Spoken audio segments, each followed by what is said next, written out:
আসসালামু আলাইকুম। বিতর্কের মুখে পেছানো হলো এসএসসির গণিত পরীক্ষা এবং নতুন রুটিনও কিন্তু প্রকাশ করেছে। 19শে মার্চ 2025 এরকম একটা নোটিশ কিন্তু শিক্ষা মন্ত্রণালয় প্রকাশ করে দিয়েছে। এবার যারা এসএসসি পরীক্ষা দিবে তাদের জন্য কিন্তু ভিডিওটা খুব গুরুত্বপূর্ণ। তোমাদের ভিডিওটা কিন্তু লাস্ট পর্যন্ত দেখতে হবে, তাহলে কিন্তু তোমরা পরবর্তী যে ডেটগুলো, পরবর্তী যে সময়সূচি দিয়েছে সেগুলো কিন্তু তোমরা জানতে পারবা। তো এসএসসি পরীক্ষা শুধু গণিত না, আরও একটা সাবজেক্ট কিন্তু পরিবর্তন করা হয়েছে সকল বিষয়ে, এবং পরবর্তী যে সময় নির্ধারণ করা হয়েছে সকল বিষয় কিন্তু তোমাদেরকে জানিয়ে দেবো। তোমাদেরকে ভিডিওটা কিন্তু লাস্ট পর্যন্ত ধৈর্য ধরে দেখতে হবে, তাহলে কিন্তু তোমরা পরবর্তী ডেটগুলো জানতে পারবা। এখানে বলা হয়েছে বিতর্কের মুখে এসএসসি গণিত পরীক্ষা পেছানো হয়েছে। এ পরীক্ষা 21শে এপ্রিল অনুষ্ঠিত হবে। বুধবার ঢাকা মাধ্যমিক ও উচ্চ মাধ্যমিক শিক্ষা বোর্ড নতুন রুটিন প্রকাশ হয়েছে। এর আগে প্রকাশিত এসএসসি সমান পরীক্ষার রুটিন অনুসারে 20শে এপ্রিল গণিত পরীক্ষা অনুষ্ঠিত হওয়ার কথা ছিল, কিন্তু সেদিন এস্টার সানডে হয়। পরীক্ষার তারিখ পরিবর্তনের দাবি জানান খ্রিস্টান ধর্মাবলম্বী শিক্ষার্থী ও অভিভাবকরা। 20শে এপ্রিলে তোমাদের যে গণিত পরীক্ষাটা হওয়ার কথা ছিল সেটা কিন্তু তোমাদেরকে 21শে এপ্রিলে দিতে হবে।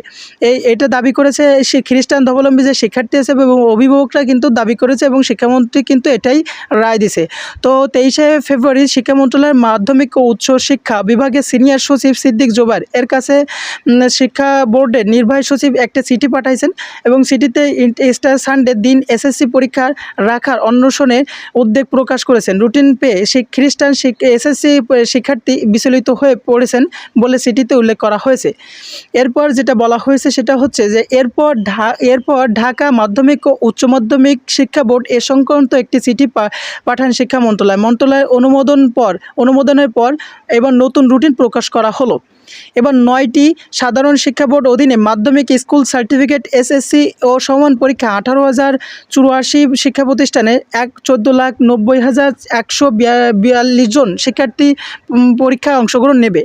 এর মধ্যে ছাত্র থাকবে 7,01,538 জন এবং ছাত্রী থাকবে 7,88,604 জন। এছাড়াও এবার পরীক্ষা কেন্দ্র থাকতেছে কিন্তু 2,291 জন। বাংলাদেশ মাদ্রাসা শিক্ষা বোর্ডে যেগুলো রয়েছে অধীনে সর্বমোট পরীক্ষা দেবে 2,94,726 জন।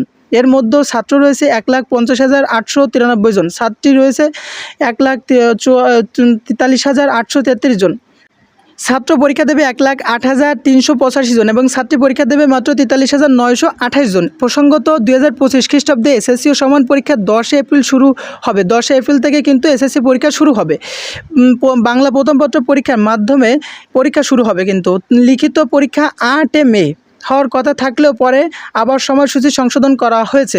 13 এপ্রিল বাংলা দ্বিতীয় পত্র পরীক্ষা ছিল, কিন্তু বৈবাহিক উৎসবের কারণে এই পরীক্ষা 13 মে অনুষ্ঠিত হবে বলে জানিয়ে সময়সূচি প্রকাশ হয়েছিল। এরপর 20শে এপ্রিল গণিত পরীক্ষা নিয়ে নতুন বিতর্ক সৃষ্টি হওয়ার ফের পরিবর্তন আনা হয়েছে সময়সূচিতে। তবে নতুন সময়সূচিতে এই পরীক্ষা 13 মে অনুষ্ঠিত হবে একথা জানিয়েছেন পরবর্তী শিক্ষা মন্ত্রণালয় থেকে। তো আমাদের চ্যানেলটি সাবস্ক্রাইব করে রাখবো, পরবর্তী ভিডিওগুলো সবার আগে পেয়ে যাবো ইনশাআল্লাহ।